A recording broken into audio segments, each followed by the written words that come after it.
Well, let's bring in Andreas Umland, who joins us from Leipzig in Germany. He's an analyst at the Stockholm Centre for Eastern European Studies at the Swedish Institute of International Affairs. Really good to have you back with us.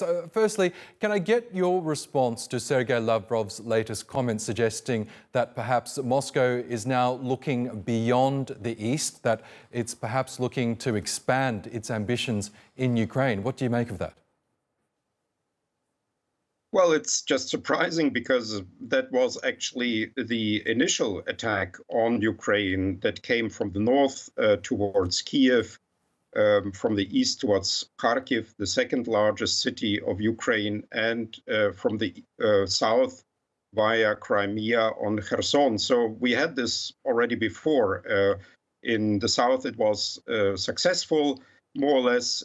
In the north towards Kiev and in the east towards Kharkiv, it was less successful. So that is an old story, so to say, that that Russia wants more than the Donbass. That is what we've been dealing here with from 24th of February, from the start of this large invasion.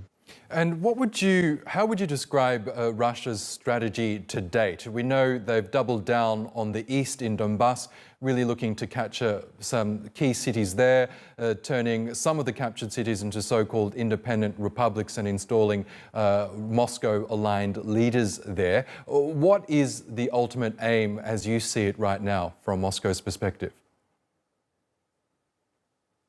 I think it's sort of fluid what Moscow wants here. It wants to weaken Ukraine, destroy Ukraine, get Ukraine under control. I think this is actually not so important for Moscow, what exactly to achieve. But it does not want Ukraine to succeed as a state, as a democracy, and to thereby become a countermodel to the sort of Eurasianist, as it is called in Russia, developmental path that Moscow is trying to push.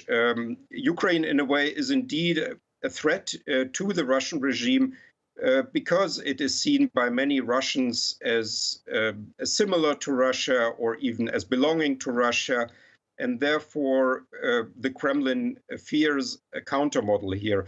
And it wants Ukraine to sort of disappear as an independent state in one way or another. Which way exactly, I think, is not so important for the Kremlin. Okay, and Andreas, if I can ask you quickly about the Ukrainian perspective, because we know its forces have held up reasonably well against Russian defenses. Kiev has deployed Zelensky's wife to the United States, urging for more Western weapons, particularly from the United States. Summarize for us what progress Ukraine is making at this point in time. Well, there's not only progress, there are also defeats in the Donbass, but the gains that Russia has made are minor.